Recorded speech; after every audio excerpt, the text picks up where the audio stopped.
Board Games Maelstrom, and we're here with Tiffany from Deepwater Games, and she's going to take us through a few of their offerings this year at Origins 2018. We have a lot of offerings, just buckle up. So we actually have 8 titles available. Well, we have 8 titles out, but we have 7 available here at the show. The most recent and new release would, of course, be Mystery of the Temples. So Mystery of the Temples is a rondel game.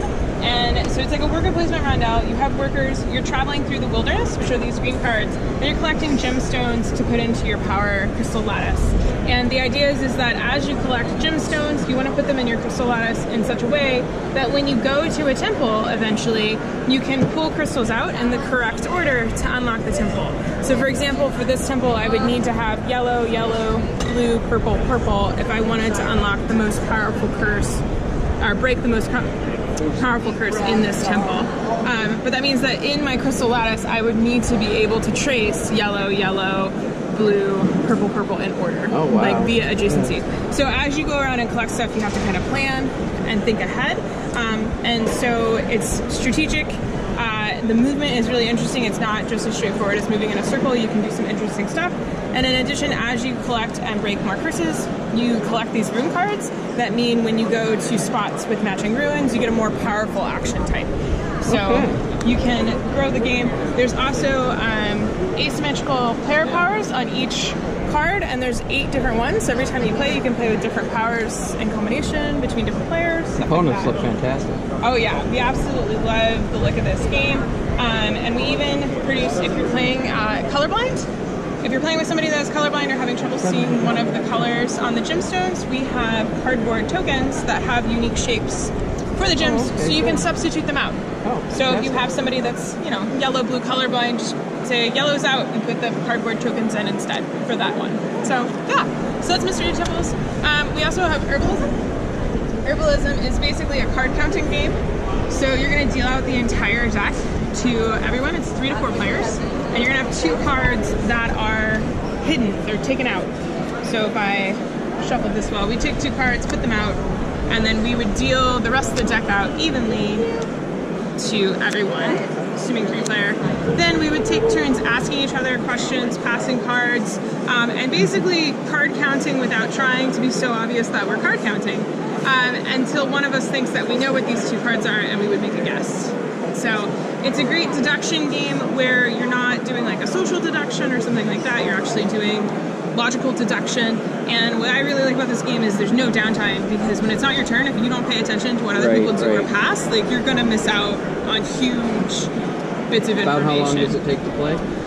So this is one of the games where you can play in about half an hour if you play by the rules, but the rules is one of those play till 7 points. So you're gonna play multiple rounds, and so you can change the point value that you're going to for how long you want to play. So yeah, that's that one.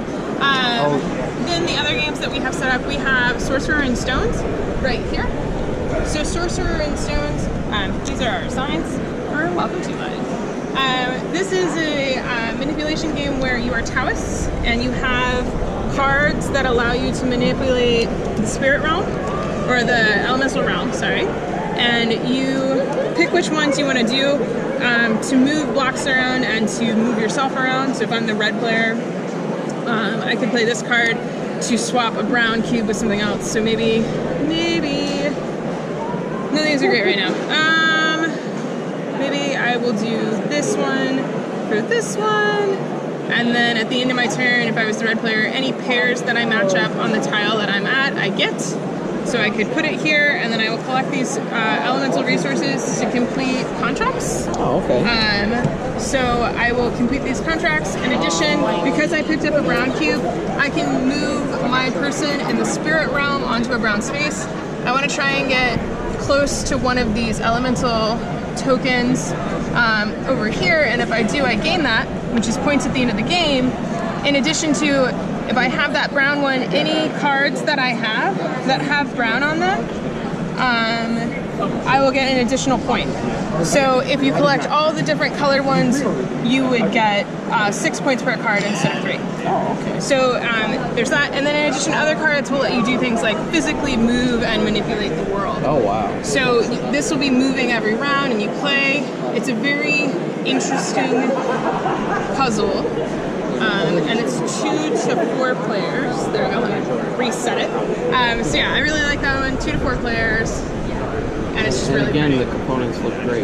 Yeah, that's the thing with the Emperor S4 games that we like to bring over. They're just always really pretty. We also have our 2-player only Shadows in Kyoto. This is the sister game to Hanamakoji, which we will have at Gen Con, by the way. Okay. But this is a tactical game where it's a hidden movement. So one of us represents the government, and the other represents the mafia. And some of us... Exhibitors. The hall will open to the public in 10 minutes. You have 10 minutes to make final preparations. The hall will be open in 10 minutes. Thank you. Certain agents have hidden information represented by red dots. If your agent with the red dot gets all the way to the opponent's side, you win. If your opponent captures your 2 agents that have information, they win. Or if you manage to make your opponent capture 3 of your dummy agents who don't have any information, you win. Oh, fantastic. So it's an interesting asymmetrical, well, it's symmetrical to start. Your movement is by cards, and then you can make it asymmetrical as a variant with unique player powers. Oh, that's interesting. Yeah, so you can level it up or down in like difficulty and stuff like that. And then behind you, we have the beautiful Welcome To. I've heard a lot about this. Yes, we have a lot of buzz on this one. So Welcome To is a roll and rate game, but there's no dice. So some people like to call it a flip and reveal, as you were. We're gonna rotate this so they face the camera better.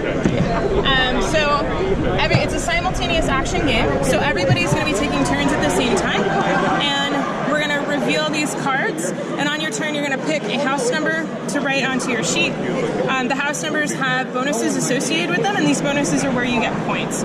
As you unlock bonuses, you'll do various things to your neighborhood, like build parks, pools, fences, etc. And as you do that, you will be able to unlock different point areas that'll give you more points at the end of the game. So the game can play 1 to 100 players out of the box, but really, as long as you have player sheets available and people can see the cards, the number of players is unlimited. That's interesting. Yeah, we actually have the capability of running 30-person demos at this booth this weekend. So if you have 28 more friends, just bring them on over, set it up, and we'll play. So yeah, these are what we have available for demo right now. We do also have other titles that I didn't highlight. We just have so much, and we only have so little of your time.